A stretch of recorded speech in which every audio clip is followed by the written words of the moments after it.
Buenas noches, mis queridos estudiantes. Vamos a comenzar nuestro cuarto tema. Bueno, tercer tema, porque la primera clase fue de presentación. Y vamos, después de esta capacitación, vamos a comenzar nuestro tercer tema. Estamos todavía en la unidad 1. Vamos a comenzar en el nombre del Padre, del Hijo y del Espíritu Santo. Vamos a ver nuestro tercer tema, que es estructura de los sistemas operativos. Nuestra clase de hoy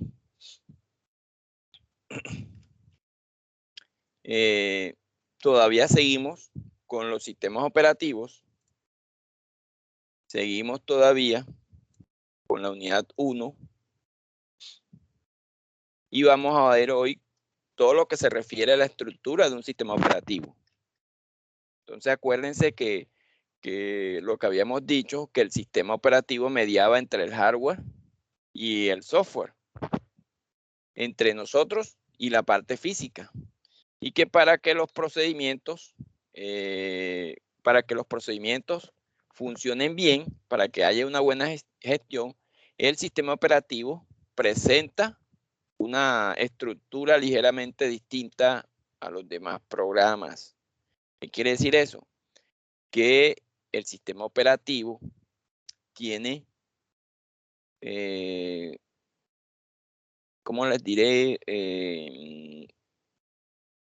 Un software, o sea, tiene instrucciones diferentes a los demás programas. ¿En qué sentido? En que el sistema operativo tiene una estructura. Está diseñado en varias capas. Y esas capas hoy vamos a ver tres capas.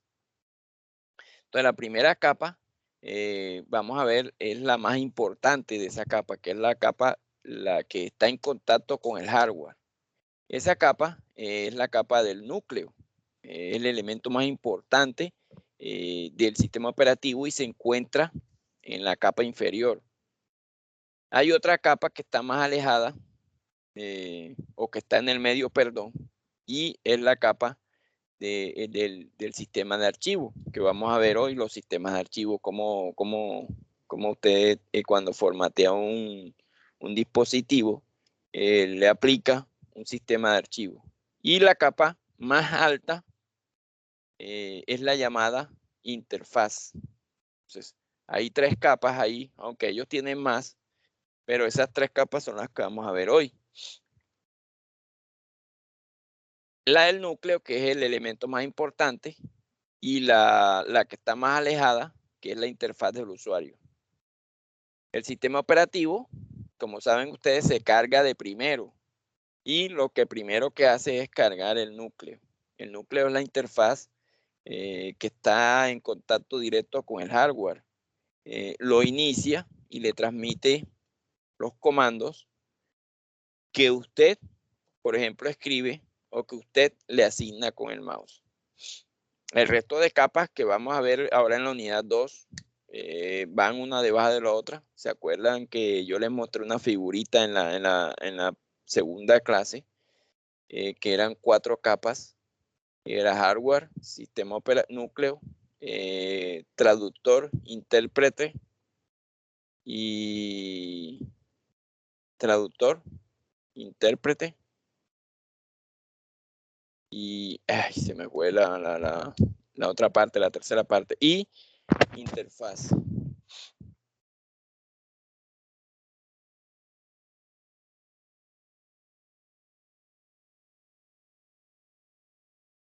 Traductor, traductor, editor e intérprete de órdenes.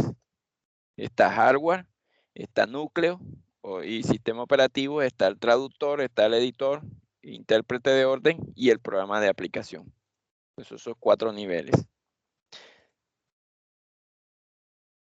Entonces, nosotros hoy vamos a empezar con el kernel.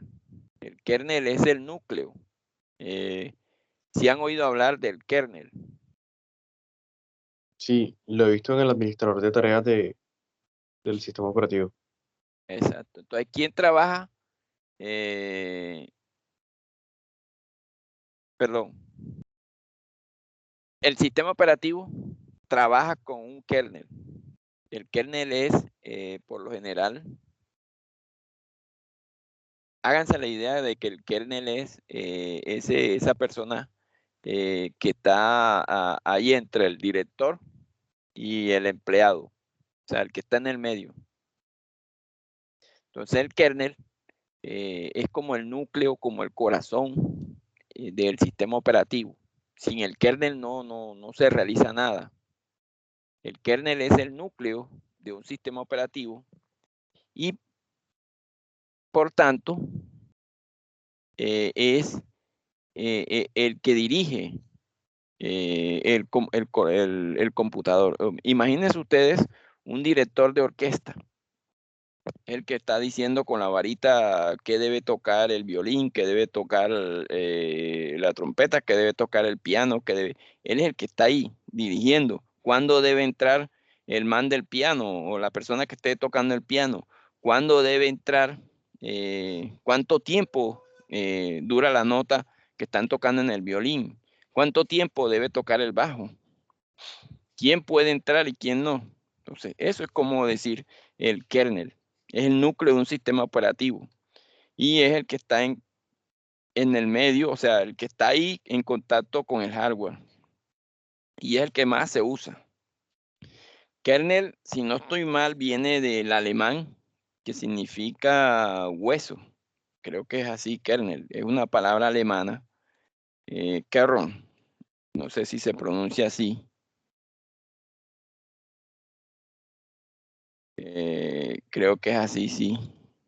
Kernel. Viene de la raíz germánica kern, que significa núcleo o hueso. En Alemania, kern, sin la N, sin la E, perdón, hasta la N, significa núcleo o hueso. ¿Y cuál parte del hueso?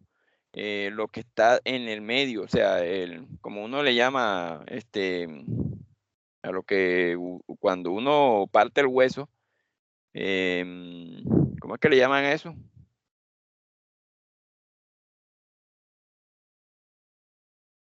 Médula, exacto, médula. Creo que es médula, ¿no? No le llama así médula. Sin embargo, no solo es el núcleo del sistema, sino que también este kernel es un programa que controla todos los accesos al procesador y a la memoria. El kernel es el responsable de montar los controladores de los dispositivos, los IRQ, las interrupciones. Está ahí para, ¿cómo es? Acceder directamente al hardware. Entonces, un kernel es la base de iteración entre el hardware y el usuario. Entonces, ¿qué es un kernel? Un kernel es como el asistente personal, como le estaba diciendo ahorita, atareado de un poderoso ejecutivo. El ejecutivo es el hardware y el kernel sería el asistente personal, que es el que le lleva la agenda. Y ese asistente, el que le lleva la agenda, va para aquí, va para allá y está haciendo lo que el hardware le ordena. Si se implementa de forma correcta, él va a ser invisible para nosotros y va a funcionar ahí en su pedacito de memoria. Cuando ustedes encienden un computador, bueno, ahora no, antes sí, porque antes se utilizaba el boot Legacy, el legal, Legacy. Legacy, eso, perdón. Y cuando se ejecutaba ese inicio, porque ahora ya estamos en un inicio que se llama UEFI, o sea que es un nuevo buteo. El tipo de BIOS, ¿no es eso, profe? Exacto, el tipo de BIOS cambió. Antes teníamos el Legacy y cuando él prendía, usted veía un poco eléctricas negras y podía entrar a la BIOS. Ahora también se puede entrar a la BIOS, pero ya no, ya ahora usted cuando prende el computador, lo que ve es el inicio de Windows enseguida. Y si tiene disco óptico, todavía más rápido. Entonces, antes usted podía entrar a la BIOS, o antes, cuando, bueno, en mi tiempo, las computadoras mostraban, cuando se iniciaban, mostraban cuánta memoria tenía, el tamaño del disco duro, o sea, mostraba bastantes cosas. Ya eso se obvió, o sea, ya eso en la BIOS uno puede decir inicio rápido y le da sí, y él te inicia y te obvia eso. Antes, cuando era Legacy, nos mostraba eso. Entonces empezaba él a contar cuánto tenía de memoria, tal. Apenas que él contaba, porque eso es unas instrucciones que están en la BIOS, en la BIOS, como dicen por ahí los ingleses. Esas instrucciones están en la BIOS. Eso parece que fuera un sistema operativo, pero en realidad no lo es, no es un sistema operativo la BIOS, porque no controla memoria, ni controla procesador, ni pone a funcionar nada. O sea, él solamente revisa la BIOS, solamente revisa que tenga los dispositivos necesarios para arrancar, porque el computador arranca, prende, y así no tenga disco duro, pero él prende. Si no tiene sistema operativo, también prende.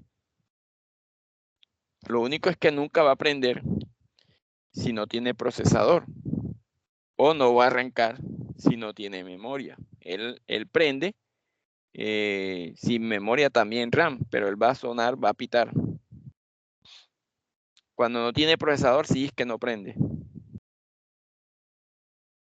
Cuando el sistema cuando la BIOS ya arranca, termina de arrancar, le entrega el mando al sistema operativo y le dice, toma, ahí está, tienes el computador. Entonces el sistema operativo lo que primero que hace es tomar el kernel y montarlo en memoria. Apenas que él monta el kernel en memoria, imagínense que es como el panadero o alguien que viene a su local y lo abre.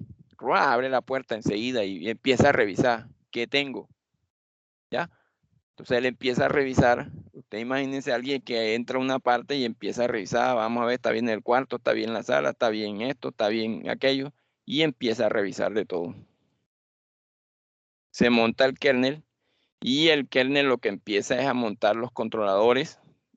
Ahí cuando se inicia Windows, comienza o Mac o de una distribución Linux, él empieza a montar los controladores, los necesarios. Bueno, eso también depende del tipo, que es lo que vamos a ver ahora, el tipo de kernel. Él monta todo eso. Y entonces, el núcleo o kernel es una colección de módulos de software que se ejecuta en forma privilegiada. Cuando hablamos de forma privilegiada, quiere decir que tiene acceso al hardware y que tiene unas instrucciones diferentes a la mayoría de Profe, una programas consulta. de aplicación. Cuénteme. Qué pena que le interrumpa. Cuando usted dice es una colección de módulos, esto es como estos son en teoría los procesadores lógicos. Cuando hablamos del kernel, porque, bueno, esa definición que tenemos ahí es la actual, ¿sí? Ahorita que veamos los tipos de núcleos, vamos a entender más o menos qué nos da esa definición. O sea, colección de módulos de software que se ejecuta en forma privilegiada. Eh, Te lo voy a adelantar, pero es los micronúcleos. Ya los micronúcleos están formados por un programa principal y varios módulos alrededor. Es como cuando usted en Java hace un programa en Java y hace su programa o su rutina y las coloca en un archivo diferente y de ahí las llama.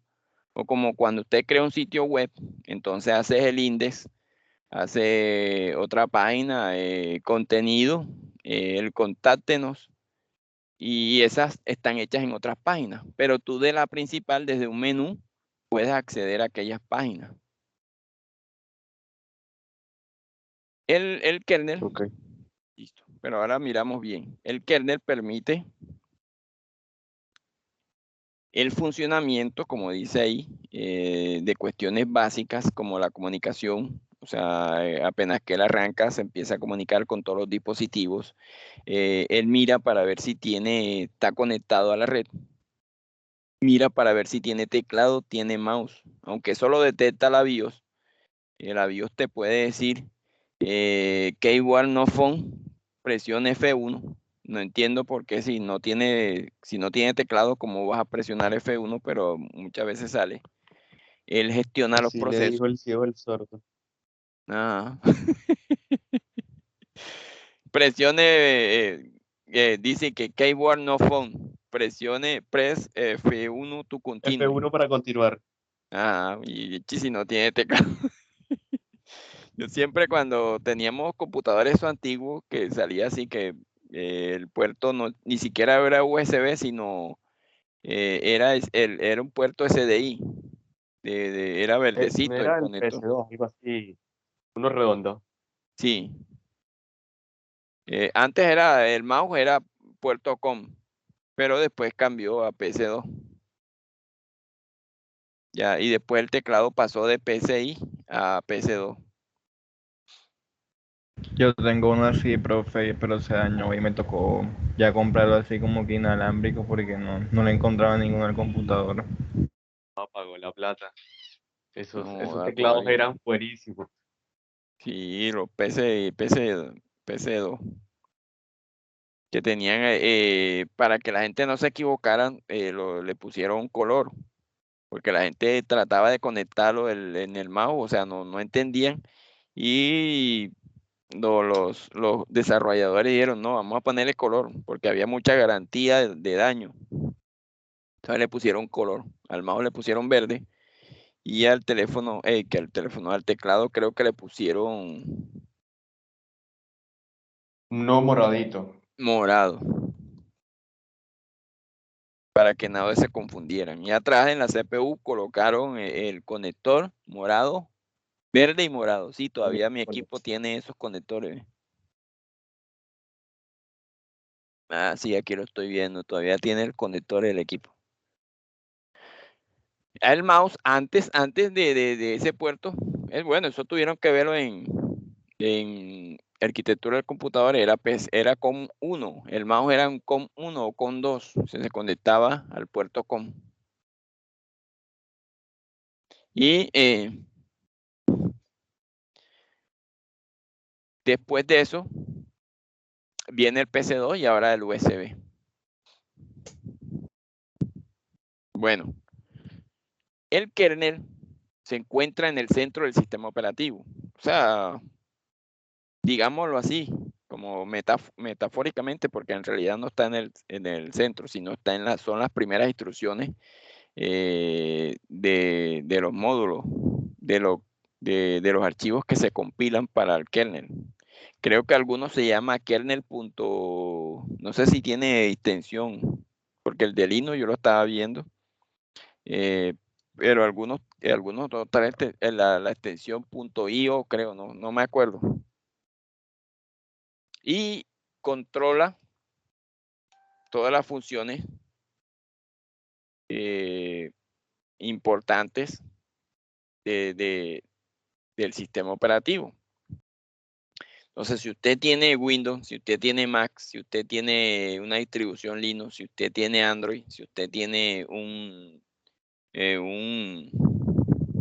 televisor con WebOS OS o con el sistema operativo que venga, todos esos software van a tener un núcleo. O si es una virtualización, cualquier cosa que sea donde se pueda instalar, por ejemplo, un reloj. Los relojes también traen sistemas operativos ahora. Traen un núcleo. Y ese núcleo es lo que le va a decir qué debe hacer. El kernel tiene una estructura. Esta estructura le permite la comunicación entre el software y los dispositivos físicos. Como les dije ahorita, hay una capa. En esta estructura hay varias capas, ¿verdad? La capa más baja es la que interactúa o hace iteración con el procesador, la memoria y los dispositivos más que están en la board. Por ejemplo, la tarjeta de video, la tarjeta de sonido. ¿Qué más está pegado ahí en la board que viene así? La tarjeta de red. La tarjeta de red, con esos dispositivos que son de capa baja. Esa es la capa más baja.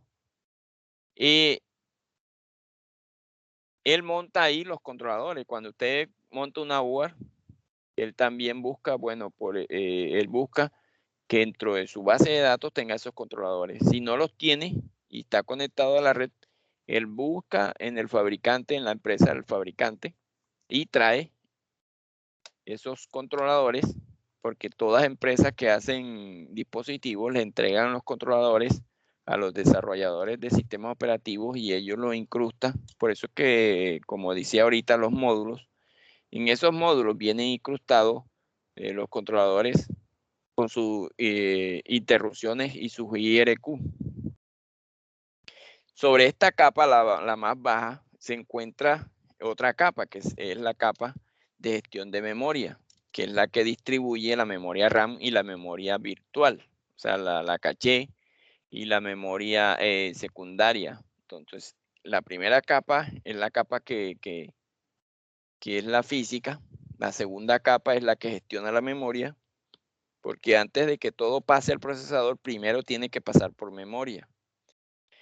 La siguiente capa es la que hace gestión a los procesos, el schedule, y se encarga de gestionar el tiempo de uso del procesador.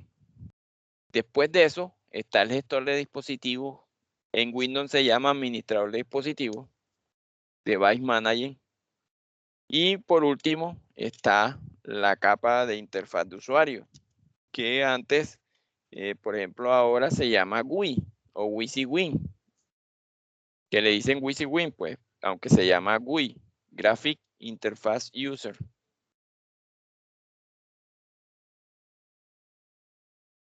Profe, esta última la podría mostrar en su equipo porque no recuerdo. ¿Cuál dices tú? La WYSIWYG. Ah, ya te muevo, ya ahorita lo muestro. Eso cuando lleguemos allá, eso está ahí. WYSIWYG significa lo que ves es lo que tienes en español. Pero eso lo vamos a ver ahorita.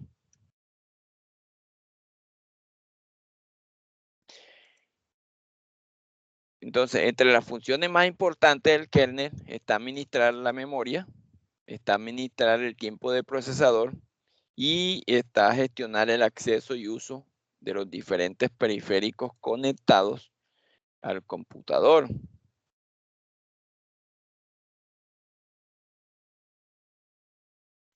El kernel, además de todo eso, siempre se va a montar de primero en la memoria y de ahí va a empezar a gestionar todo.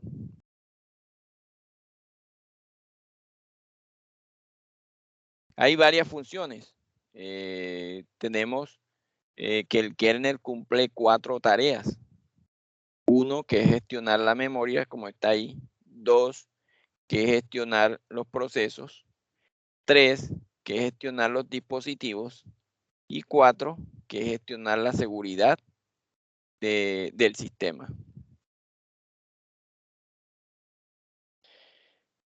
Como me preguntaba ahorita, Jason era, ¿verdad? Que me preguntaba ahorita. Hay unos tipos de núcleos.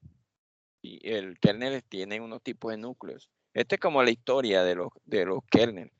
El primero que tenemos es el monolítico. El monolítico, el núcleo monolítico, era uno de los primeros núcleos que salieron.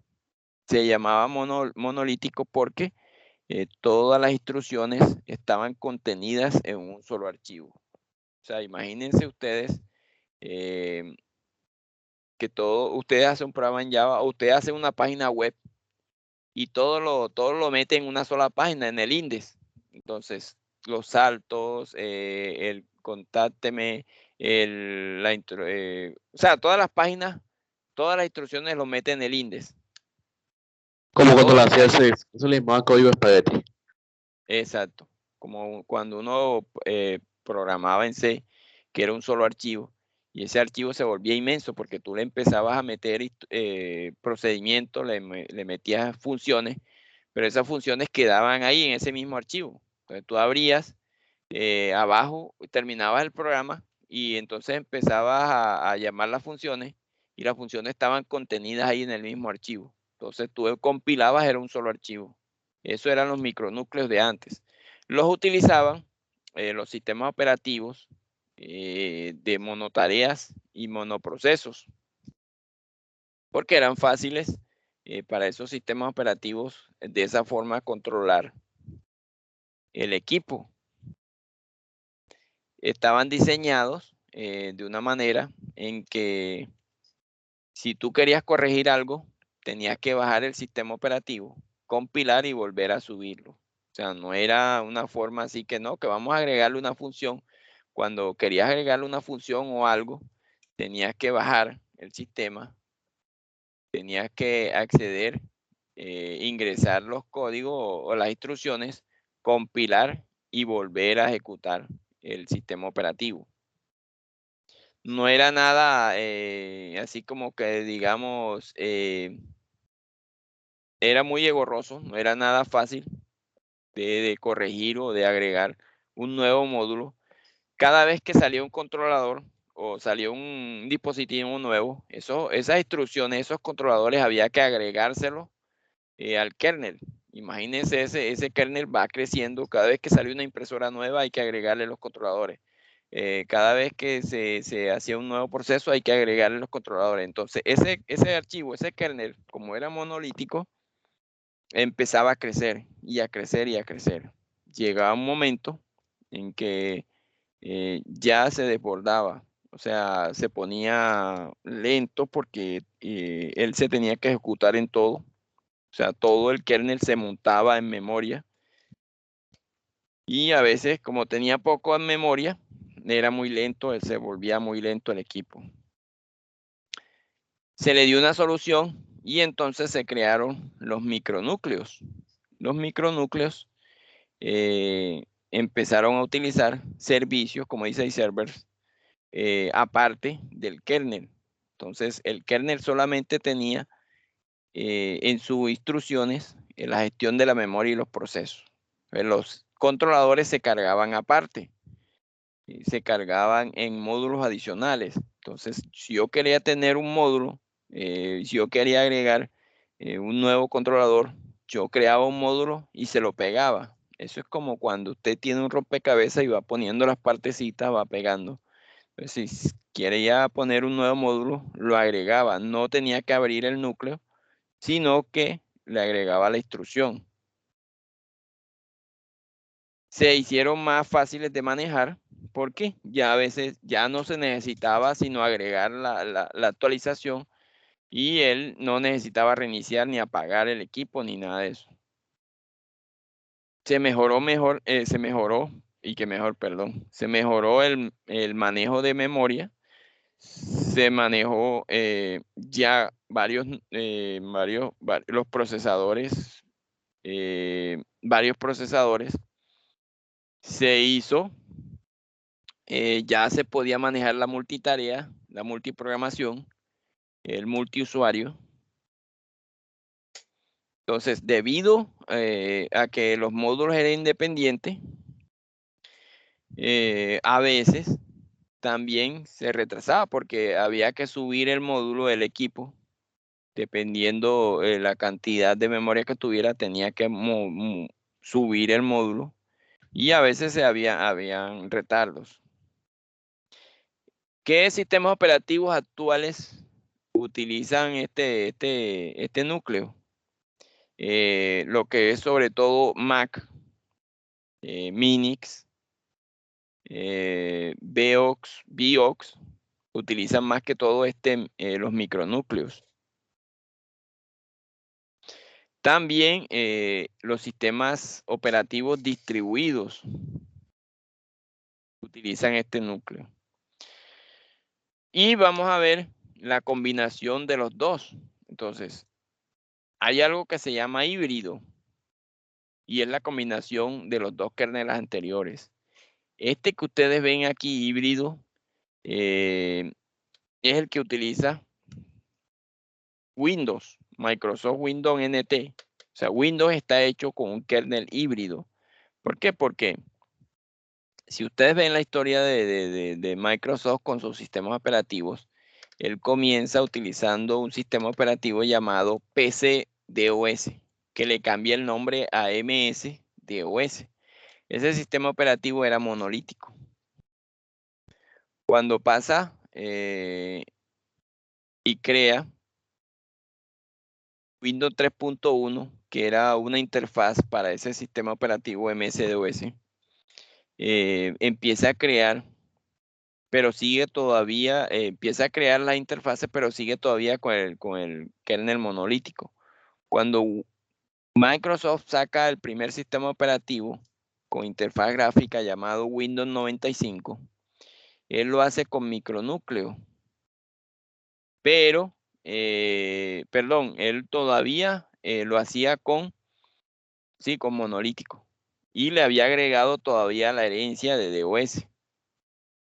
Él decide crear el núcleo NT, pero le deja, como decir, vamos a hacer esto. Es como si usted estuviera, ¿cómo le colocaré un ejemplo? Vamos a ver si aquí puedo dibujar.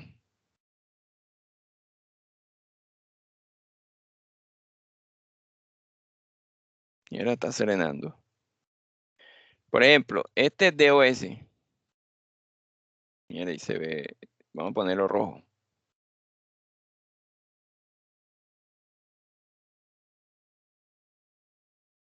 Por ejemplo, este es DOS, ¿verdad? Sí, ese es el módulo, el núcleo de DOS, el primer sistema operativo de Microsoft. Pues cuando él crea Windows 95, esto se va agrandando. Esto se agranda más. Ya, el mismo núcleo se va agrandando. Cuando él decide crear NT como micronúcleo, él ve que ya hay un núcleo ahí monolítico con un poco de instrucciones y él decide añadirle, más no comenzar de cero, sino añadirle. Entonces le crea un módulo, ¿ya? Y así fue creando módulos y módulos y módulos. Y entonces eso lo volvió un híbrido. Por eso es que Windows se revienta, porque él tiene una parte monolítica y otra parte micronúcleo. Entonces, esa herencia es la que a veces hace que Windows saque una pantalla azul, la herencia, porque ese núcleo fue creciendo y se le fueron añadiendo módulos y se le fueron añadiendo módulos y módulos y módulos y cada vez que se le añadía módulos, ese núcleo crecía más, tanto en la parte de adentro, o sea, del micronúcleo como los núcleos, como, perdón, el mononúcleo con los micronúcleos. Entonces eso es un embolate ahí, un saco de anzuelo que va creciendo, va creciendo. ¿Y la Raspberry qué tipo trabaja? La Raspberry, ellas trabajan un sistema operativo, creo que es embebido. Raspberry. Trabajan, creo que es un sistema operativo. ¿Sí? Profe, Cuénteme. ¿me escuchan? Sí. Yo tengo una Raspberry y el sistema operativo, bueno, depende. Yo tengo una Raspberry Pi 4 y el modelo, no mentira, B3, B+. Se le puede instalar cualquier sistema operativo. Bueno, no cualquiera, pero sí tiene sus... Son bases en GNU Linux. Raspbian, Debian. Raspbian es una base de Debian. Y tiene uno que es como Ubuntu, se le puede poner Kali. Hay varios sistemas operativos. O sea, a esos equipos se les puede colocar sistema operativo, pero no le vas a poder colocar ni Mac, ni Windows normal, ni si no son variantes. O sea, tú tienes que mirar qué variantes de Linux le sirve a eso, o sea, de GNU Linux, que la mayoría, la Raspberry, la mayoría utilizan son esas distribuciones. Porque Linux Windows no ha hecho sistema operativo para para las... Creo que de pronto un Windows embebido que hay por ahí, pero para la mayoría de esas no han salido Windows. Hay un Windows que es como Lite, que le sirve a eso, pero la mayoría no. La mayoría trabaja con GNU y te funciona todavía. En las categorías de Windows 7 hay uno que es como la que permite montar en ese tipo de dispositivos e inclusive utilizarse como máquinas virtuales. En máquinas virtuales sí. Te permite trabajarlo como una máquina virtual. O sea, él emula el Raspberry como una máquina virtual. Cada Windows trae su versión. Entonces, ahí ahora están sacando una versión de Windows 10, creo que es LOT, si no estoy mal, es Windows 10 LOT, algo así. Es una versión que ellos están sacando para Raspberry.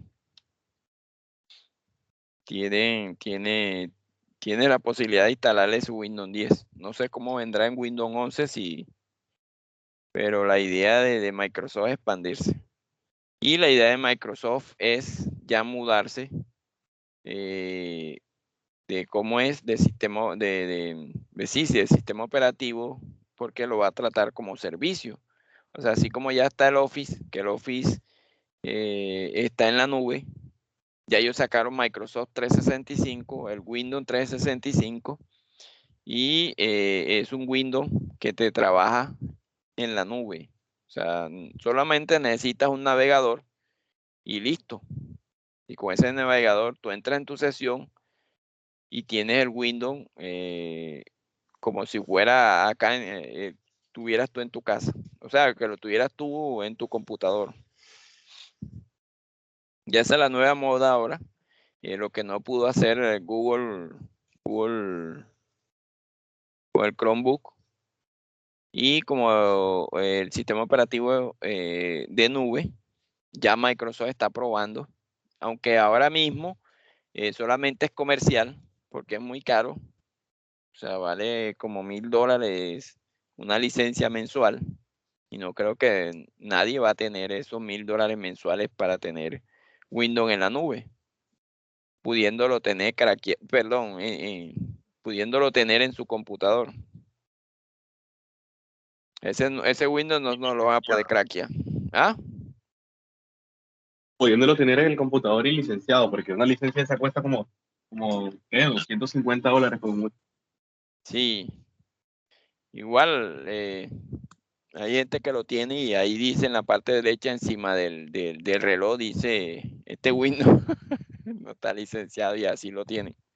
O sea, lo tienen de prueba, no digo que está mal, sino lo tienen de prueba. No se les ha vencido los 30 días. Y por último tenemos los exonúcleos. Estos son núcleos experimentales para sistemas operativos nuevos. Nadie se ha atrevido a usarlos, no sé, pero todavía está en proyecto para los nuevos sistemas operativos. De pronto lo usen. ¿Qué hace esto? De que el núcleo solo tiene unas instrucciones y lo demás está contenido en librerías, en las DLL, que se llaman eso. Son librerías dinámicas donde están todas las instrucciones y son rapidísimas. Entonces el núcleo se monta, lo que son las instrucciones, y él empieza a trabajar con librerías. Tiene un nuevo diseño. Esto hace que los sistemas operativos sean rapidísimos y sean extremadamente eficaces. El rendimiento del equipo trabaja a las mil maravillas, porque todas las funciones ya no están contenidas en memoria, sino que están en las librerías y se cargan de acuerdo a cómo se utilicen. No hay todavía sistemas operativos que utilicen este núcleo, que se está poniendo en desarrollo apenas, pero todavía no hay sistema operativo comercial que use estos exonúcleos.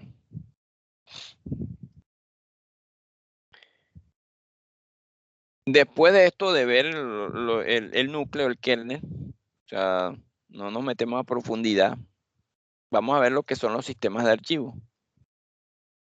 ¿Qué son los sistemas de archivo? O sea, pues no hay una definición así como que digamos esto, pero pues podríamos decir que son normas o conjuntos de normas y procesos que pues se utilizan para guardar la información en el disco duro o en la memoria secundaria. Vamos a hablar de memoria secundaria. Y cuando yo hablo de memoria secundaria, estoy hablando de todo en general. Disco duro, unidad óptica, unidad USB, CD, cualquier cosa donde se pueda guardar información. Pues a esto de sistema de archivo,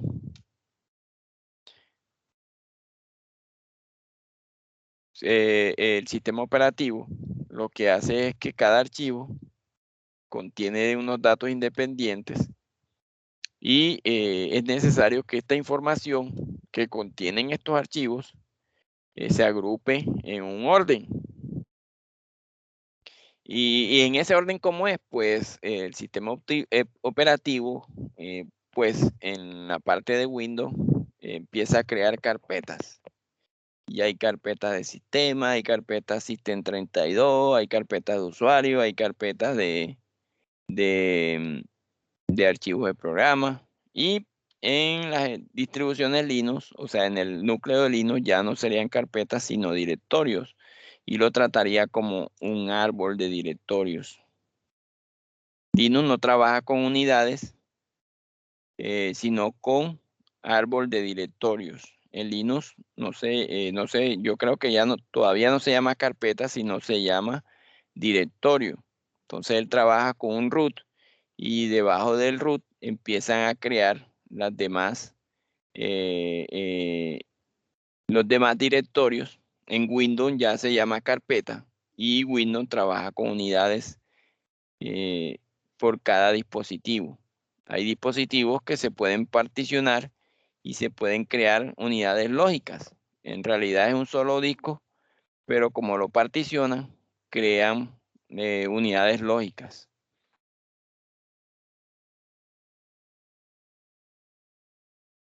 Concluyendo, el sistema de archivos de un sistema operativo, entonces es el que organiza todos los datos contenidos en el disco duro de una forma determinada. Y cada unidad de almacenamiento tiene un sistema de archivos que es impuesto después de formateado el equipo. Estos sistemas de archivos que maneja el sistema operativo tienen un objetivo. ¿Y cuál es ese objetivo? Pues que el usuario pueda identificar los archivos sin lugar a error y que pueda acceder a ellos lo más rápido posible. También el sistema de archivos tiene unas características. ¿Y cuáles son? Este sistema de archivos le permite al sistema operativo tener una convención para nombrar los archivos. Acuérdense que cuando ustedes le van a poner nombre a un archivo, ya sea de Word o un programa de Java, lo que sea, y usted le van a poner nombre, hay una convención. Hay unos caracteres que el sistema operativo no le permite a usted colocarlos como nombre de archivo. Hay un límite para el nombre del archivo. O sea, usted puede colocar, por ejemplo, en Windows son 250 caracteres y hasta ahí. Profe, ¿y por qué el tema de los caracteres especiales? Pues Windows tiene vetado algunos porque son, por ejemplo, los 2 puntos es para nombrar a una unidad. C2 puntos, D2 puntos, E2 puntos, F2 puntos. Entonces, si un archivo lleva 2 puntos, el núcleo lo que hace es confundirse y creer que ese nombre de archivo es una unidad. A mí, ¿Sí? no, qué buenísimo, yo no sabía. También, por ejemplo, el slash. El slash, o sea, la barra diagonal, también está prohibido. ¿Por Con qué? las rutas. Porque por las rutas. Entonces, Windows pensaría que ahí donde comienza el slash es una nueva ruta de carpeta. ¿Ya? No estaría direccionando bien si no es un nombre del archivo. El backslash, aquí se utiliza la barra invertida y la barra. La barra invertida se utiliza acá en Windows y el slash o la barra diagonal se utiliza en Linux, en todo el núcleo de Linux. Ahora sí estoy hablando del núcleo del sistema de archivos, porque el sistema de archivos hace parte del núcleo y es como él nombra los archivos. Entonces, en las distribuciones de Linux se utiliza más que todo es la barra diagonal normal, la que está encima del 7. Y en Windows se utiliza la que está después del 0, la barra diagonal invertida. Esos caracteres son prohibidos para poner nombre. Hagan un ejercicio, ¿verdad? Hagan un ejercicio, no sé ahora, sino después hagan un ejercicio. Empiecen a crear, o sea, hagan una ruta de carpetas, A mí me ¿verdad? pasó ayer, profe. A mí me ¿Sí? pasó ayer con un documento de Word, porque yo copié un Ajá. enlace directo bueno, estaba creando un material y fui a colocar los nombres y se me pasó que tenía los dos puntos y los slash, entonces no me estaba dejando. Me tocó Oye, colocar aquí en medio. exacto. Por ejemplo, que tú vayas a nombrar, tengas en internet, descargues o una foto o algo que tiene, por ejemplo, la fecha, 28/07/99. Cuando tú lo descargas, él te quita eso, te dice nombre o te lo quita, o te deja espacio o no te lo deja descargar, no te lo deja nombrar. Hagan un experimento, ¿verdad?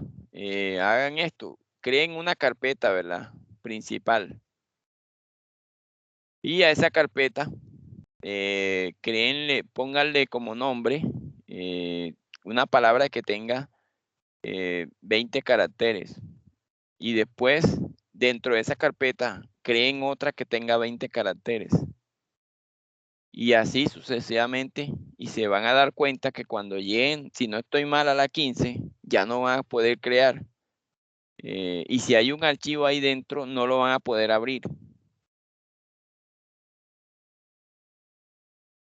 Sí, creo, sí. Si ustedes copian un archivo, ustedes van a poder copiar un archivo, pero cuando lo copien ahí, ya no lo van a poder mover, no lo van a poder hacer nada. O sea, el archivo que está ahí no lo pueden abrir, no lo pueden porque Windows, bueno, eso más que todo en Windows, no lo va a reconocer. O sea, pasa eso de que hay gente, por ejemplo, personas que crean una carpeta y le ponen un nombre largo y crean otra y cuando copien el archivo ahí, que lo tratan de abrir, no le sale error y no pueden abrir el archivo. Y eso es por las convenciones, los atributos de los archivos, que el sistema de archivo viene con ellos.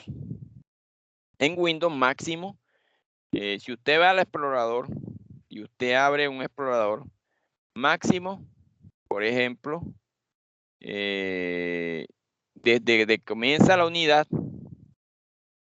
hasta donde termina, debe tener máximo 256 caracteres.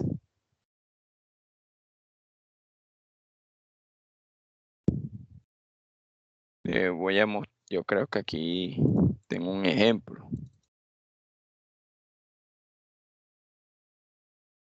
Vamos a mostrarle esto.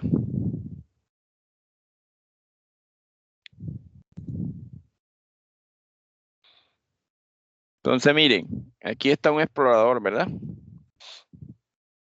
Entonces, él comienza desde aquí, de donde está la D, de User, Yesit, OneDrive y Universidad de la Costa, CUB, documentos, docencia, documentos, guía de laboratorio, sistemas operativos, manuales. Si esto tiene 256 caracteres y yo intento abrir, por ejemplo, este archivo, él me va a decir que el archivo está dañado. ¿Ya? A mí me ha tocado ponerle nombres pequeños porque ya se pasa. O sea, si yo intento abrir, no me va a dejar. O sea, no va a hacer nada. No deja abrir, no deja abrir. Entonces, ¿qué es lo que tengo que hacer yo? Recortarle el nombre. Por ejemplo, ahí. Y ahí sí lo puede abrir. ¿Por qué? Porque él tiene una convención. Él tiene como un límite que te dice que si no tienes, si tienes menos de 250 caracteres de aquí hasta aquí, te permite abrir el archivo.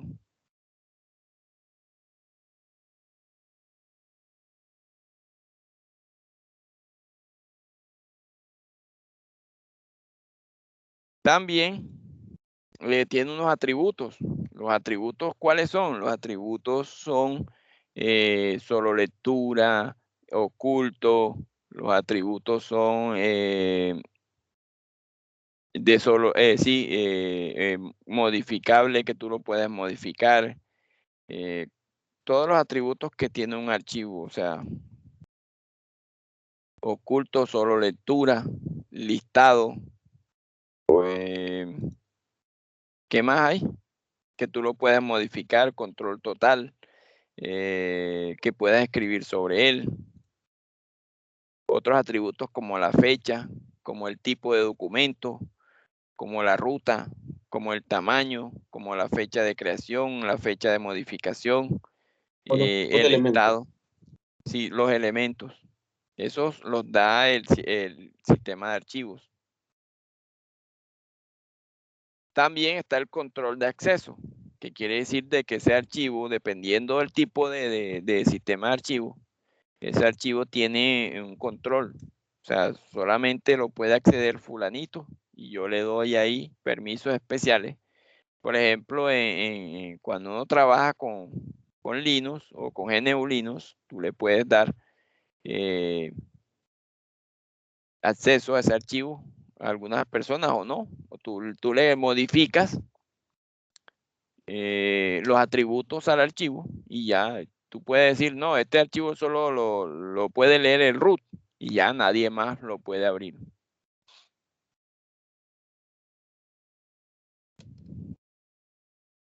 Aparte de eso, de estas características, los archivos se pueden almacenar en un medio de almacenamiento secundario y no se van a borrar a menos que usted los borre, pues. También van a tener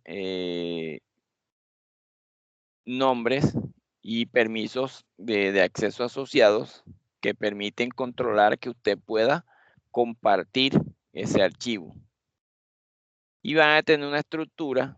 Esta estructura es jerárquica, o sea, siempre va a haber una carpeta padre que digamos, o como se dice en Linux, un root, y de ahí se va a volver o más, se va a ir hacia abajo. Usted va a poder crear una ruta jerárquica, una ruta donde va a tener, bueno, yo tengo aquí la música, yo tengo aquí mis documentos, y así usted va a poder crear estructuras jerárquicas.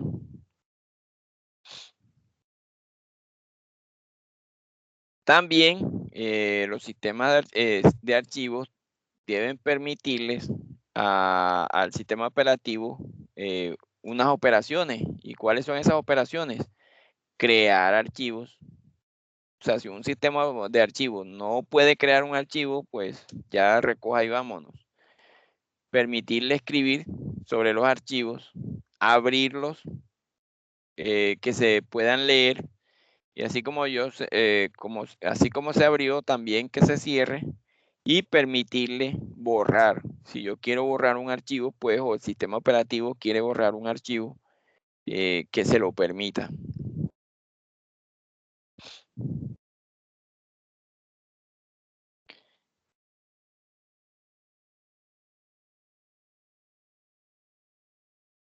Ahora vamos a ver las clases de sistema de archivos. Muchos lo han visto cuando formatean una memoria.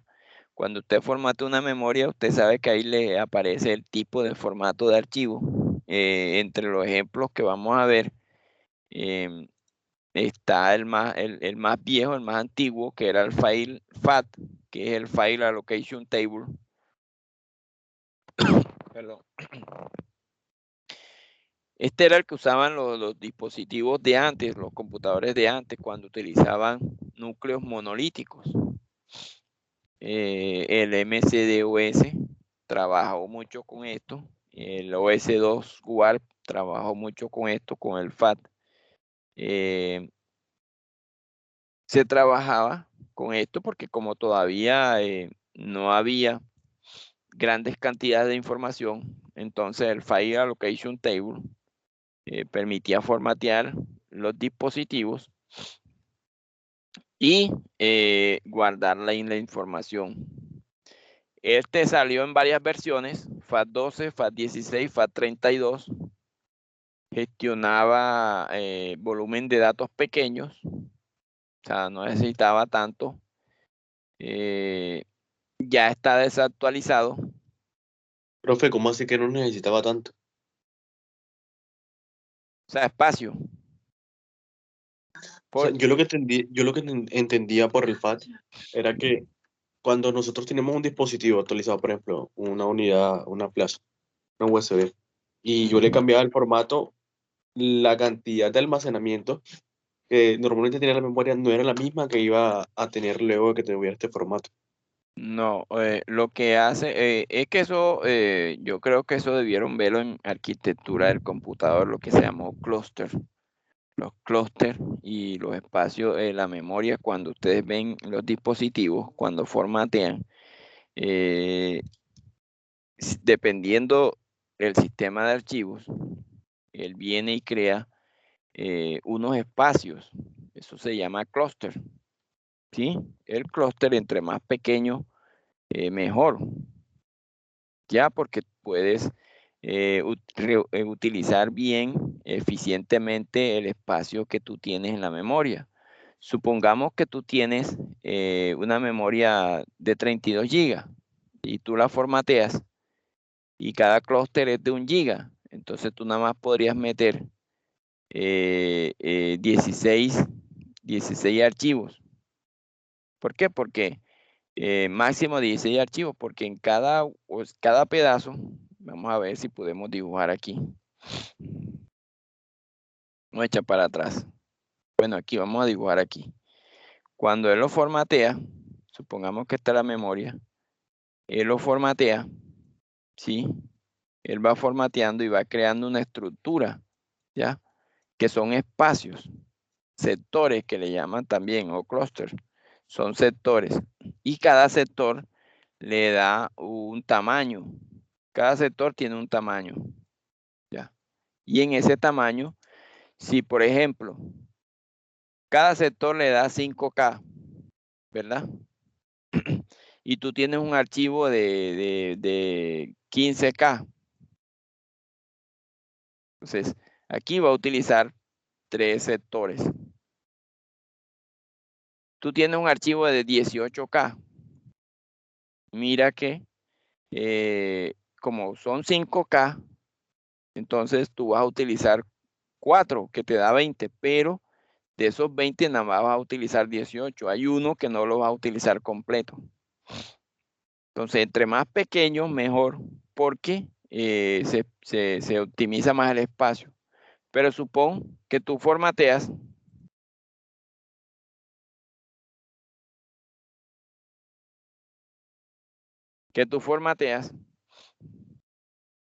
la memoria. Esta memoria es de 4 GB. Supongamos que es de 4 GB. Y la formateas y el formato nada más te da. Cada clúster es de 1 GB. ¿Ya? Cada clúster es de 1 GB. Entonces tú vas a agregar un archivo de 2 GB. De 1 GB y medio. ¿Verdad? 1 GB y medio. Entonces, ¿cuántos espacios vas a utilizar? Vas a utilizar 2.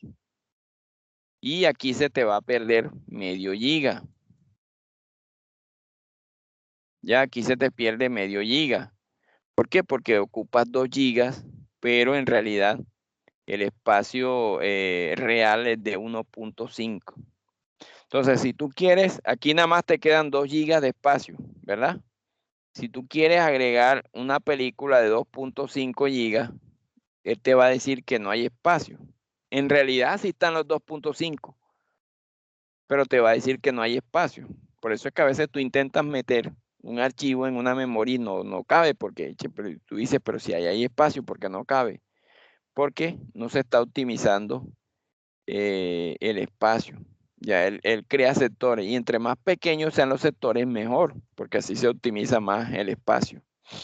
Entonces, cuando te dicen File Allocation Table, que es el nombre, esto se usaba antes porque los discos duros, la mayoría, por ejemplo, un disquete tenía 1.2 megas. Imagínate cuánto es 1.2 megas. Ni una foto, ahora ya ni las fotos pesan eso. Entonces él tenía la posibilidad de formatear 1.2 megas, ya con FAT. Cuando se crea el FAT12, los sectores o los clústeres, él creaba, por eso es que él se va actualizando. Él creaba sectores, en la tabla de asignación, él la creaba con un tamaño ya. Ese tamaño era grande con respecto a la cantidad total de la memoria o el dispositivo. Entonces, lo que hace el que utiliza este sistema de archivo es que la nueva versión creaba sectores más pequeños. ¿Para qué? Para poder ser eficiente en la distribución de tamaño. Y cuando él formateaba, por ejemplo, si tú formateas en FAT10, aunque ya eso no existe, porque ya tú no puedes, no te deja formatear, nada más aparece cuando tú vas a formatear una memoria, creo que nada más aparece FAT32, NTFS y STEN, si no estoy mal. Aquí tengo una memoria, vamos a ver.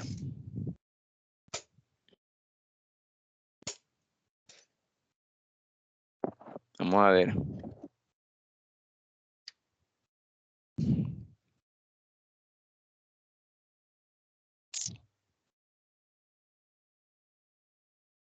Cuando tú ibas a formatear, vamos a ver cómo, no la voy a formatear, sino que voy a mostrar, por ejemplo, esta memoria, y tú le das formatear, mira que aquí te aparece FAT32, NTFS y FAT.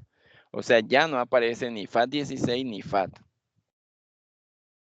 ¿Por qué? Porque este es el más opcional cuando tu memoria es mínimo máximo de 16 gigas. O sea, tú puedes colocar estos 3 tipos de sistema de archivo, pero él te dice predeterminado FAT32. Cuando tú formateas con FAT32, él te está creando unos sectores. Esos sectores te optimizan. Si tú lo formateas en NTFS, todavía mejor te funciona la memoria. Pero ¿por qué yo no he formateado la memoria como NTFS? Porque la necesito para instalar. Esta memoria que tengo aquí, yo tengo, descargo los Windows, por ejemplo, Está Windows. Aquí buteable, profe, pero yo he formateado mi memoria. En NTFS he montado sistema operativo en ella. pero hacia atrás no te sirve porque no lo reconoce. O sea, si tú Hacia vas atrás. a una máquina, de pronto una máquina legacy, hay muchas máquinas legacy que no te lo van a Correcto. reconocer. Ya, Correcto, entonces, pero también en el programita que se utiliza para bootear, por ejemplo, yo utilizo Rufus, ahí uno puede cambiar también el formato. sí, tú lo puedes cambiar. O sea, tú lo puedes cambiar. Por ejemplo, esta yo la tengo en FAT32 porque a veces hago pruebas. Entonces yo instalo en máquinas viejas, hago Doctor, pruebas. ¿Sí? como está presentando solamente como una sola, o sea, está presentando las cosas estas de archivos, no se ve las otras ventanas que abren. Porque no he compartido esto a la pantalla. Perdón. Sí, ahorita estaba explicando lo de la memoria, pero no se veía lo que... Perdón. Ahora sí, ¿verdad? Ahora sí. Sí, ahora sí, pero Sí. Perdón. Entonces, aquí, por ejemplo, miren que esta memoria está en formato sistema de archivos. Miren, aquí dice sistema de archivos FAT32 tipo USB. Por ejemplo, este dice sistema de disco local, sistema de archivos NTFS. Este que es lo trata como disco local, aunque no es un disco local, sino una unidad de estado sólido que pesa 222 gigas, está en NTFS.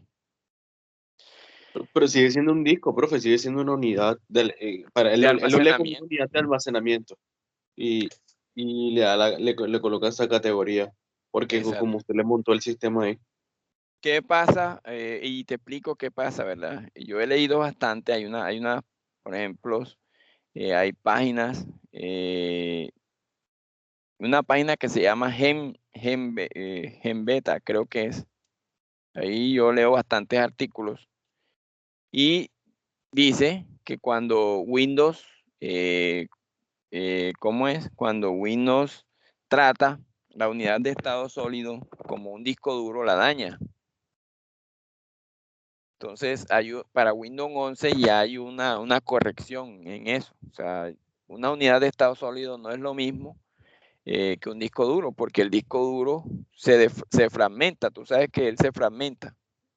En cambio, la unidad de estado sólido no necesita de fragmentarse. Entonces, ¿qué pasa? Que el disco duro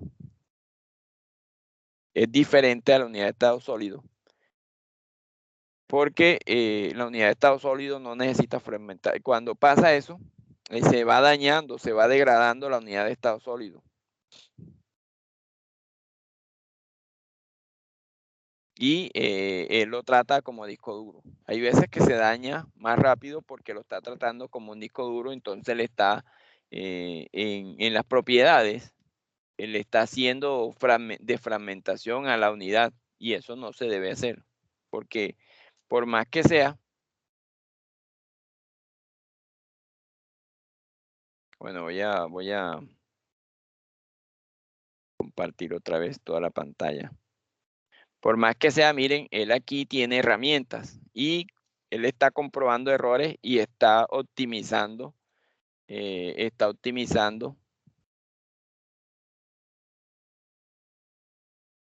la unidad. Miren que aquí dice unidad de estado sólido, aquí sí la pone y requiere optimización.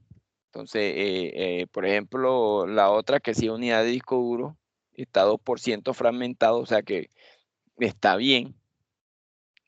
Y la unidad extraíble no necesita optimización, pero aquí sí, ¿ya? Entonces, ya este tiene un parche que ya no lo está. Miren que aquí dice requiere optimización, más no te da un porcentaje de fragmentación. Entonces uno tiene que parchear. Profe, que 108 días ¿desde qué? No, Acá se refiere. vamos a ver qué dice aquí. De verdad se le daña el disco, profe. No, Uy, 108 días. ¿Cuánto es eso? 3 meses, 4 meses. como 3 meses y pico. No, mentira, casi 4 meses. Casi 4 meses, ¿verdad? 3 por 4, 12. 120 días. Sí, son como 3 meses y medio. Entonces no he optimizado el disco. Entonces uno le da a optimizar aquí y empieza a optimizar el disco. Pero él debiera hacerlo. Lo que pasa es que pues los discos de estado sólido son diferentes. Entonces no podemos estar dándole como si estuviera fragmentado porque se daña ya. Eso es lo que he leído. Y ya con Windows 11, Microsoft corrige eso.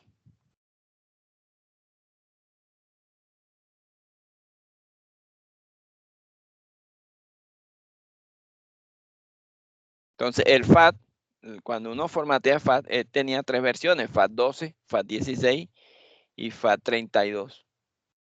Las limitaciones que tenía por ejemplo, FAT32 tiene una limitación. Y es que, bueno, y es que si ustedes tratan, por ejemplo, voy a buscar aquí para ver si tengo una ISO. Para hacerle el ejemplo, si ustedes tratan de copiar un archivo, pero es que no tengo una ISO grande, no tengo ISOs, solo tengo ISOs de 2 GB, de 3 GB, o sea, no tengo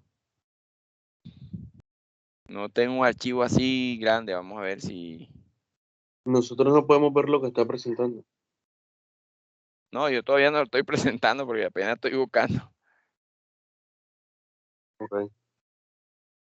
Estoy buscando un archivo de más de 4 GB para mostrárselo.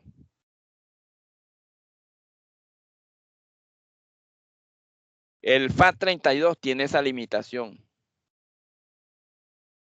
que dice de que él solo acepta un tamaño máximo de 4 GB. O sea, si tú quieres copiar, por ejemplo, una película de 4.5 GB, una memoria de 16 GB, así tengas todos los 16 GB libres, no te lo va a permitir copiar, ¿ya? Pero es que estaba buscando un ejemplo, o sea, estoy buscando un archivo que pese más de 4 GB y no tengo. Para mostrarles que sale un error, así esté ¿cómo es? La USB, así esté vacía y ustedes tengan 16 GB, no les va a poder copiar porque tiene su limitación. Eso, estoy buscando una ISO, pero no tengo. Las ISOs que tengo, pues, son pequeñas, son de 3 GB, o sea. Estoy buscando bueno, yo no descargo películas en mi computador ni nada de eso.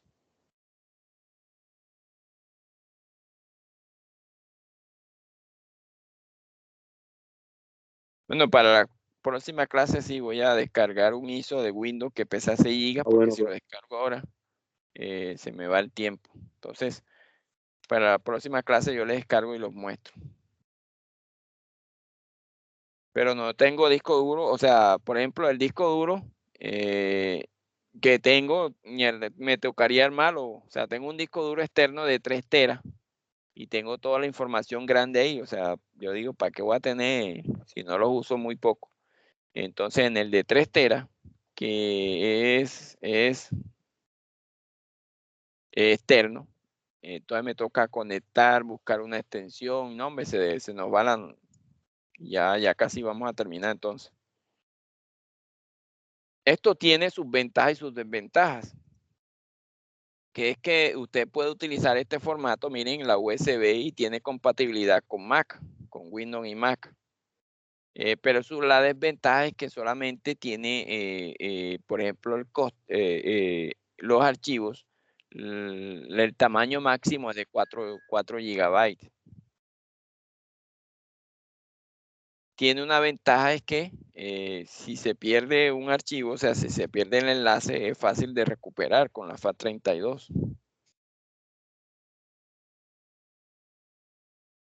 Después de eso, viendo de que FAT32 se había desactualizado, Windows crea el Extended File Allocation Table y lo saca en 2006, que es la evolución de ese. Ya ustedes vieron cuando yo les di formatear, ustedes no vieron, ¿verdad? ¿O sí vieron? ¿Ver qué, profe? Cuando yo les di formatear a la memoria, ustedes lo vieron. No, no se vio. No estaba presentando toda la pantalla cuando eso. Vamos a hacerlo otra vez. Pero sí se vio la memoria, ¿verdad? Solamente eso. Aquí cuando uno le da formatear, perdón, era aquí. Cuando uno le da formatear, él muestra aquí el sistema de archivo NTFS, FAT32 y EFAT. Usted puede cambiar aquí, puede crear EFAT. Si usted quiere mejorar el rendimiento de la memoria, pues lo formatea con EFAT. Porque ya el FAT32, cuando usted va a copiar, por ejemplo, un archivo, es que yo estaba buscando un archivo, pero no tengo. Por ejemplo, aquí, que tengo las ISO.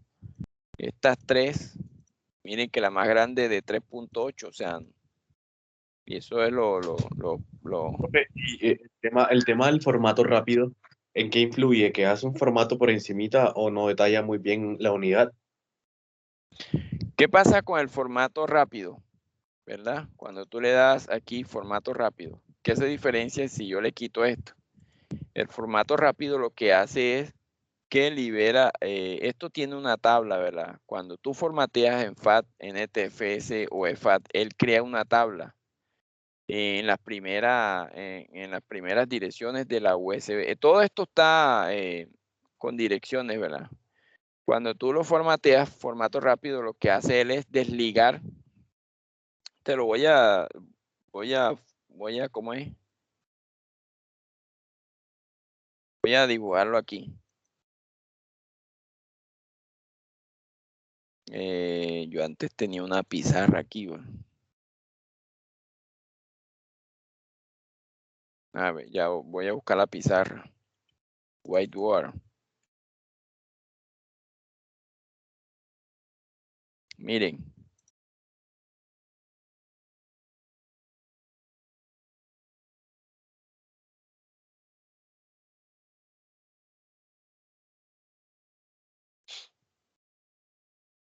Si están viendo la pizarra.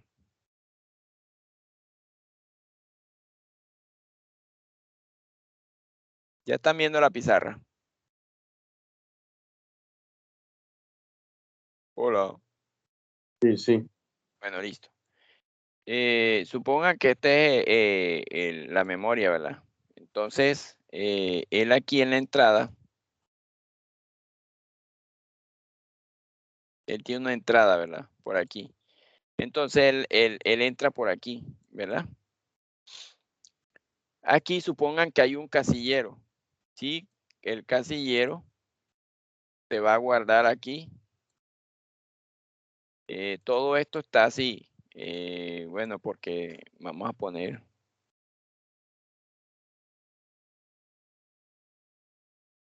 Supóngase que esto es una cuadrícula, ¿verdad? ¿A qué pulso, vale? Entonces, cada cuadrícula es un espacio de memoria. Entonces, usted va a guardar aquí un archivo, va a guardar una foto, va a guardar un video, va a guardar aquí, guardo un video, aquí guardo una foto, aquí guardo un Word, aquí guardo un Excel. Sí. Entonces, todo esto, todo esto tiene que estar direccionado en una tabla, que es la tabla de entrada. O sea, todas las casillas van direccionadas aquí a esta tabla, todas. Esta tabla es más grande, pero todas las casillas van direccionadas. Y cuando uno coloca la unidad, lo que hace el sistema operativo es ir a esta tabla ya de direcciones y de ahí parte hacia donde debe partir. Por ejemplo, que el video es muy grande, entonces ocupó, vamos a coger, el video es muy grande, un video aquí, parte 1, Pero una video. consulta, hay una forma virtual digital, o sea, voy a pegar la realidad en que se pueda comprobar esto. O sea, mientras que yo hago eso, que se pueda comprobar. ¿En qué sentido? ¿Cómo así? Lo que usted está graficando, hay una forma virtual en que se pueda ver mientras se realiza el formateo. Pues así, no. Tendrías que tú hacerlo tendrías que tú mirar el núcleo, o sea, descompilar el núcleo y que te lo muestre por consola. Eso lo hacía antes DOS, pero ya no, o sea, ya eso lo quitó. Antes sí en DOS te mostraba cómo él iba eliminando sectores. pero ya eso lo quitó Windows. Físicamente no lo puedes ver y lógicamente él hace un borrón. Cuando tú le das formato rápido, él lo que hace es que estas entradas que están aquí, él las borra. La vaina es que si borro aquí, ya se borra todo. Él lo que hace es formato rápido. Por ejemplo, quitar lo rojo. ¿Ya? Y eso hace que la información, entre comillas, se pierda. Pero la información tú la ves ahí. Foto, video, Excel, video 1, video 2, video 3. Aquí todavía está. Cuando tú entras a recuperar la información que tú dices, "Ñara, se me borró la memoria", y te ponen un programa de recuperación, lo que hace es recordar.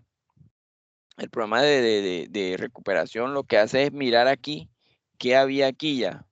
Y dice, no, aquí estaba conectado, era esta, y te recupera la foto. Entonces, cuando tú formateas rápido, lo que hace es que borras la tabla, ¿ya? Pero no borras la información como tal. Cuando tú formateas no rápido, entonces lo que empieza es eliminar de aquí, mierda, se borró. Eliminar de aquí. Profe, una consulta. ¿Y usted sabe hacer eso mismo para los sitios web, las páginas web? ¿En qué sentido? Para ver el contenido que había antes en una página. Hay una app, no sé, no me acuerdo el nombre, la estaba utilizando en estos días, que era como para el tiempo, o sea, para ver el contenido de la página tiempo atrás. Bueno, eso es como el baúl, algo así de internet, que te va guardando las páginas. Hay unas que te van guardando el historial y el cambio que ha tenido cada página. Y te van guardando los HTML o los PHP.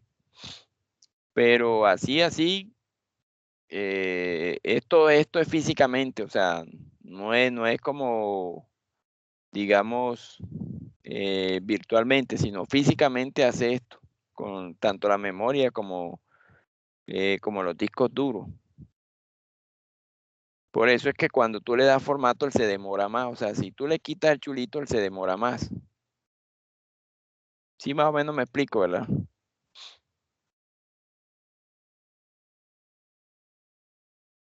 Profe, si no estoy mal, estaba mirando ahí, sí, hay una app que se llama Máquina del Tiempo, que es como Ajá. para mirar, pero no sé si va ligado a la caché, probablemente. Es Pero, como, ajá. o sea, yo estuve conversando con alguien que sabe mucho del tema y me dijo que hay unas que no necesariamente tienen que ver con la caché, pero no sé, necesito una en realidad. O sea, necesitas recuperar una página web. Necesitamos ver una página de una institución en España, entonces estoy tratando de mirar eso, el contenido. O sea, las instrucciones, los registros de la página. Unos datos, por ejemplo, el body, en lo que estaba en el body, en el cuerpo como que una publicación, una fotografía, algo escrito. Necesitamos ver eso. Mm, Porque es que en realidad cuando tú trabajas, a veces los servidores web, por ejemplo, cuando tú trabajas con PHP, lo que te hace es, desde acá del servidor te compila la página y te manda ¿cómo es? Te manda el HTML, o sea, te lo manda ay, se me fue la idea, Pero usted está hablando ahí con relación al modelo vista controlador. Sí.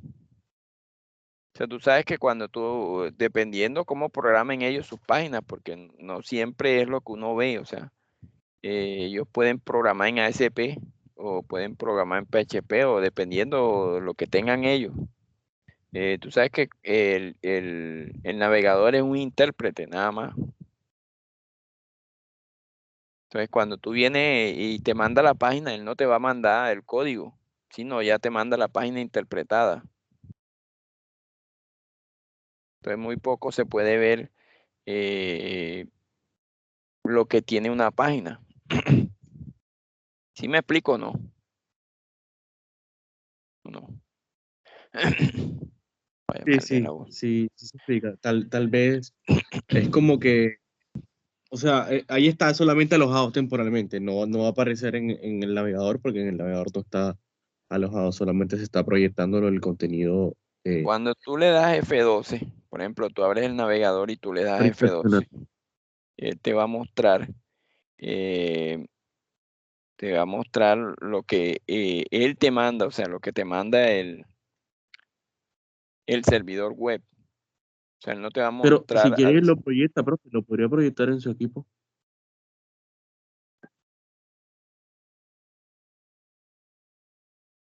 espérate ahí.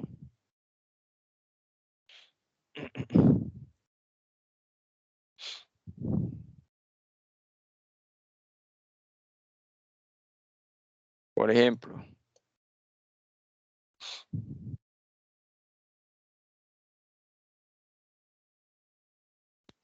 yo abro una página aquí, ¿verdad?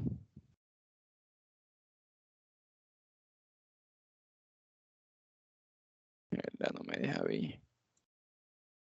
Listo. Entonces, si yo abro una página cualquiera aquí,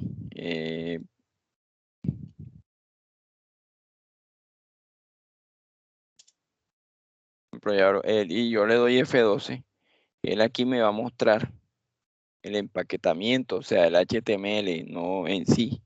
El PHP él no me lo va a mandar. Me va a mandar, Claro, pero ese está protegido. está protegido. Si es código ASP, tampoco me lo va a mandar el código, sino que él te va a mandar el compilado, te lo va a empaquetar y te va a mostrar, eso sí, te va a mostrar el CSS y las clases y todo eso, pero no te va a mostrar en sí el código. Mira que aquí dice texto en JavaScript, pero no te va a mostrar dónde está ese JavaScript. Te va a mostrar solamente el código. Esto es HTML5. Entonces, tiene la posibilidad de mostrarte, pero no te va a mostrar, por ejemplo, que tú tengas aquí PHP, una página en PHP. O la programación que tú la hayas hecho en una página de PHP.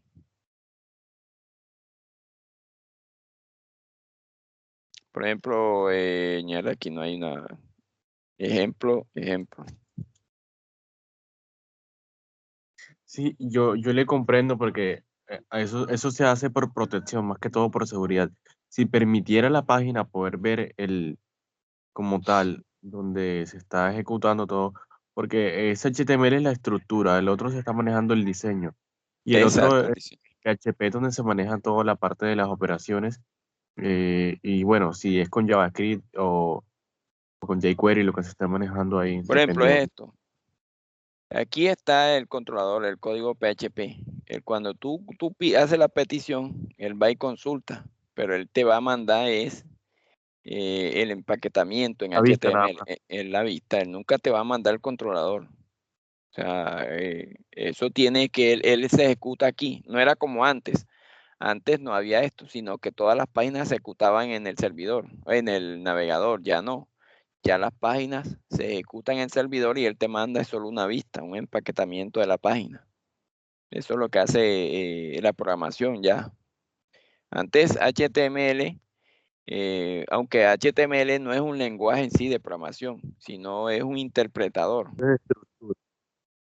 Pues, cuando él ejecuta el código, él dice, bueno, tú, por ejemplo, yo hago aquí así, buscar ejemplo de PHP de software, es en la vista.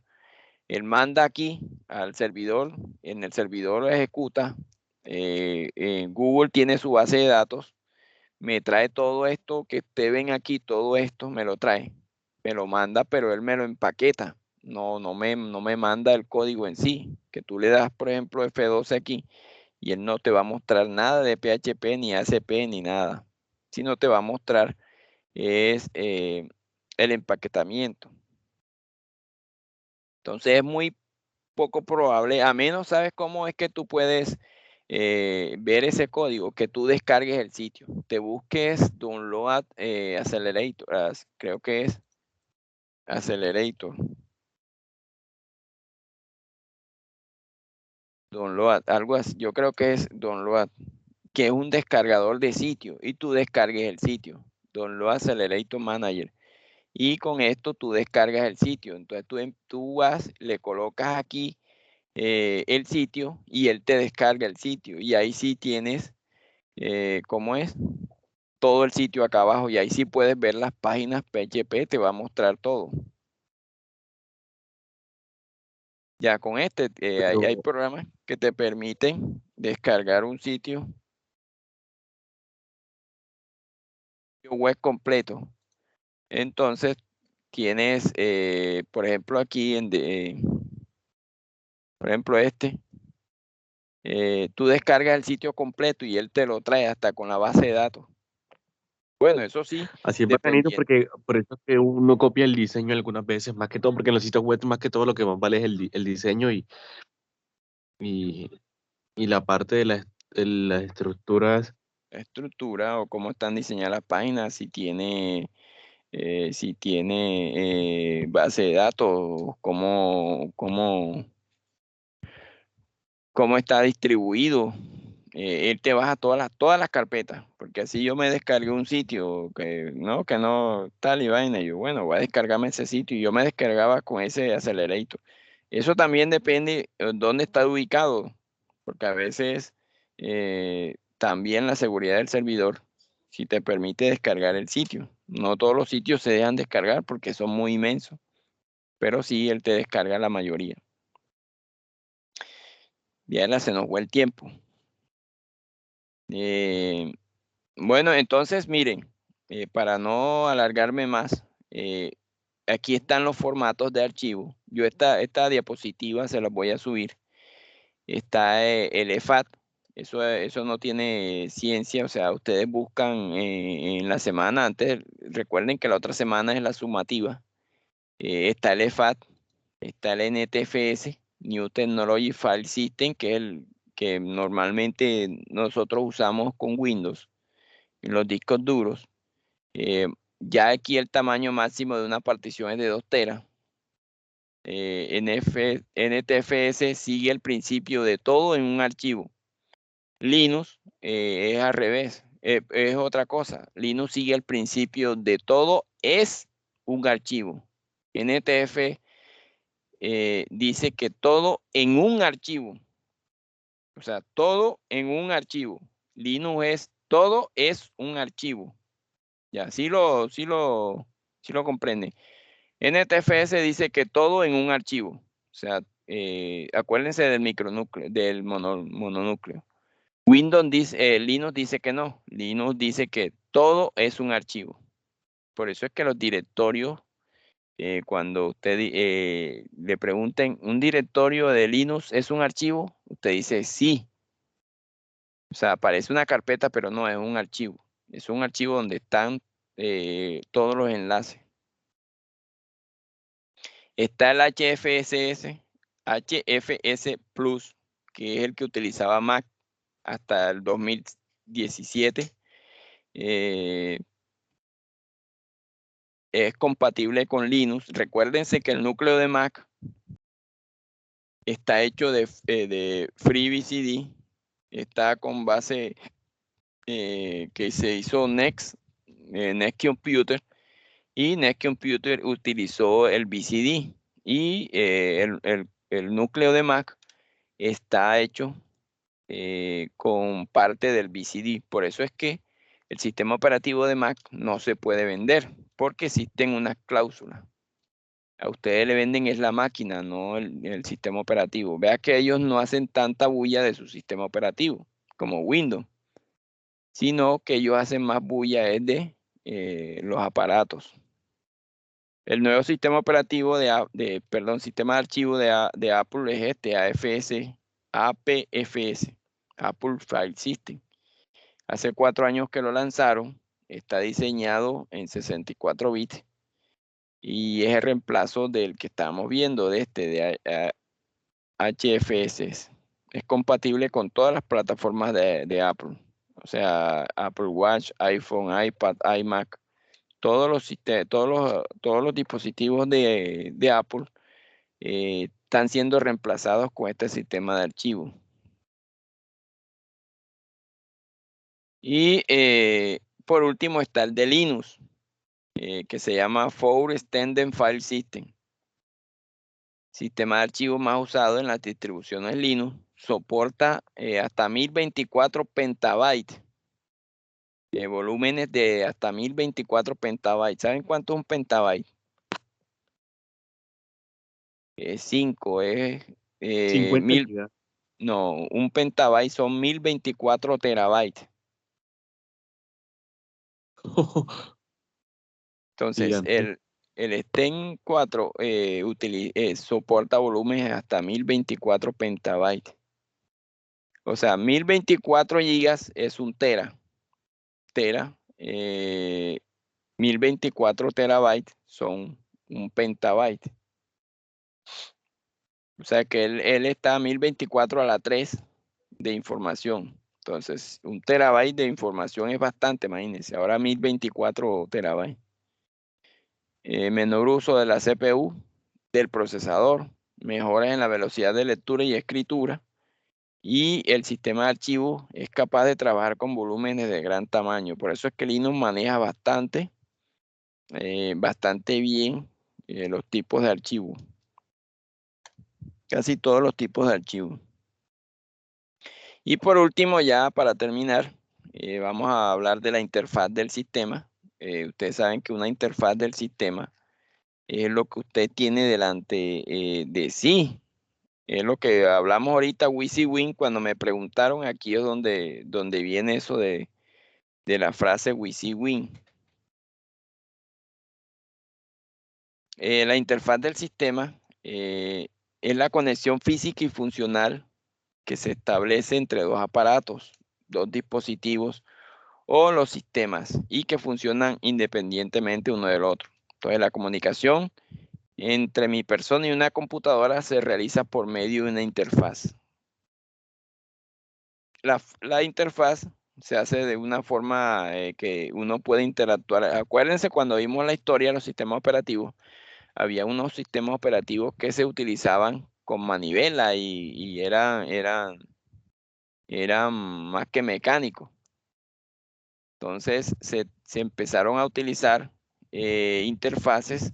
Cuando vimos la historia de los sistemas operativos, recuerden que habían sistemas operativos de línea de comando y después apareció el Xerox Alto, que era una interfaz gráfica. No fue muy comercial, pero después vino el Apple y creó su primer sistema operativo, que fue un fiasco también, pero ya después el segundo sí fue un éxito comercial. Y después de eso vino el Windows 1. Entonces, la interfaz del sistema deben ser amigables e intuitivas, deben comprender elementos como menú, ventana, teclado, ratón, sonido y todos aquellos canales por medio de los cuales se establece una comunicación efectiva entre nosotros y la máquina. ¿Qué características tiene en las nuevas? Pues que haya claridad, quiere decir de que una buena interfaz va a transmitir la información, lo que uno ve de manera precisa, entonces así va a evitar que el usuario cometa errores. Debe ser concisa, quiere decir de que lo que yo pida es lo que me debe dar. Coherente, debe ser coherente porque lo que yo estoy viendo, o sea, que no vaya a ser que esta interfaz, por ejemplo, debe ser coherente, no, que el Windows es fácil de usar, pero usted lo va a usar y se vuelve un 8. Entonces debe ser coherente con lo que se transmite. Debe ser flexible una interfaz. Pues si yo cometí un error o borré algo, entonces eso me permita deshacerlo. Cuando se utilizaban comandos y usted borraba algo, y Dios mío, eso era un proceso para poder desborrarlo, o sea, recuperarlo. Y debe tener un atractivo visual, porque si la interfaz, por ejemplo, las KDE, las NOME, que eran las primeras interfaces de los GNU Linux, eran como de piedra. Las interfaces de sistema se dividieron en dos, las GUI y las CLI. Lo primero que existió fue la CLI, que es Command Line Interface, interfaz de línea de comando. Entonces, ustedes vieron, por ejemplo, ahora se utiliza la consola.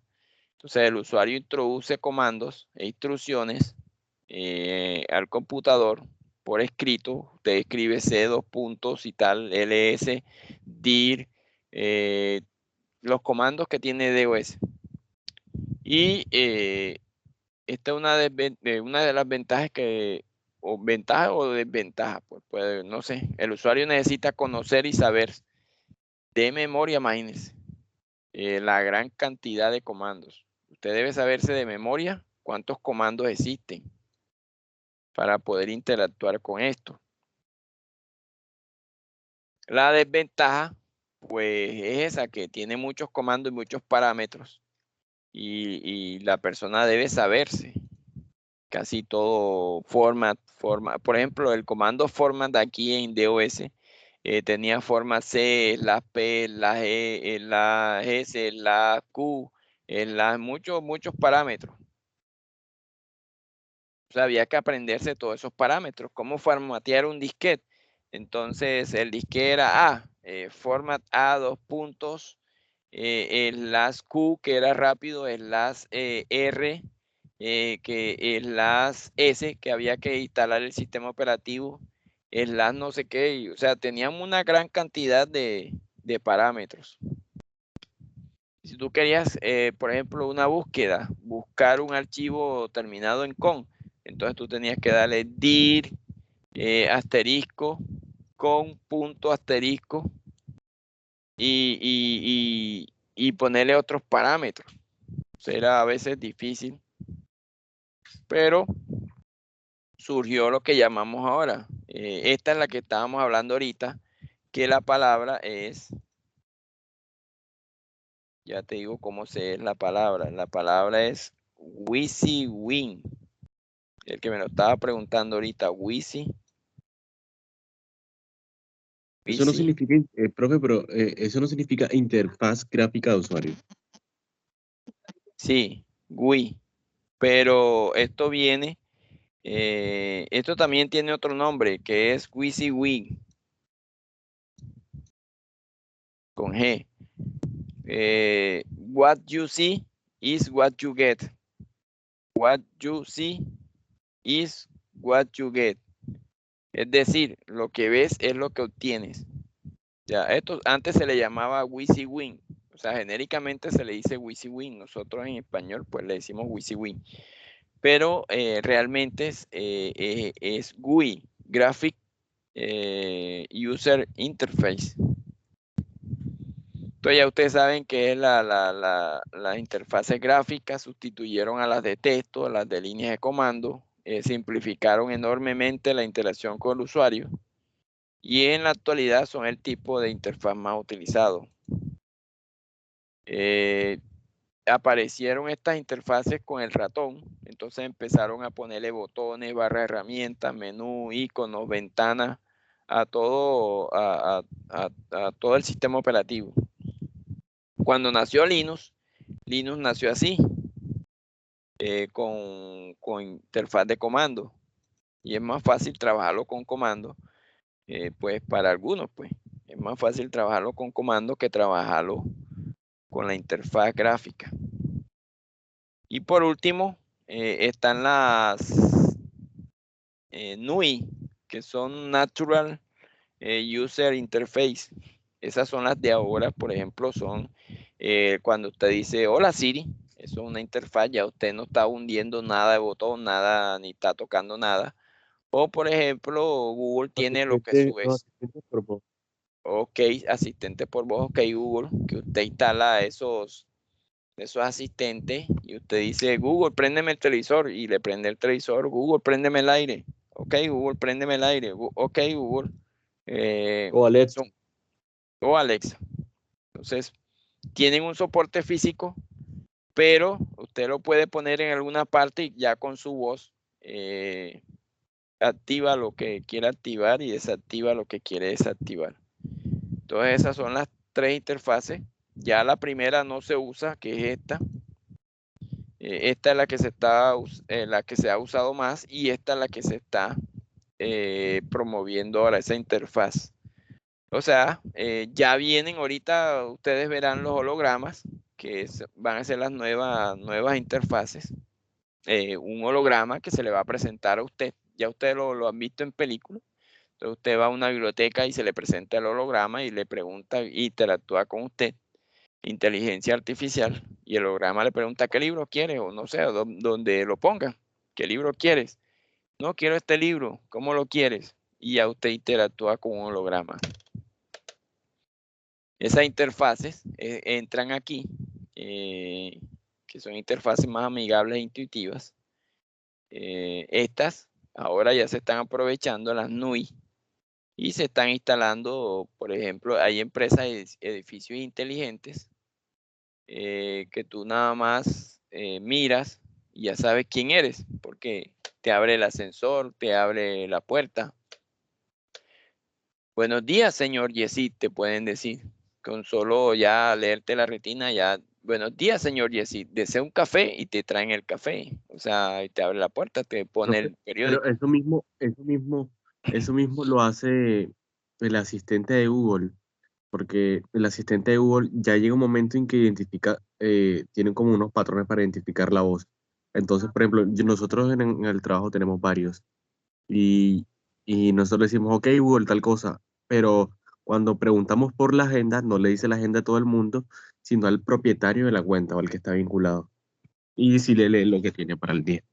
Exacto, él tiene reconocimiento, todavía está crudo el reconocimiento de voz, porque de pronto no te identifica bien, pero eso es lo que tiende ahora, de que te identifique a ti, y por ejemplo te diga a ti, te pueda saludar con nombre propio, que tú le digas, ok Google, y él te diga, buenos días Jason, o buenos días Jessy, o buenos días, como el que le hable ya, para que te pueda identificar.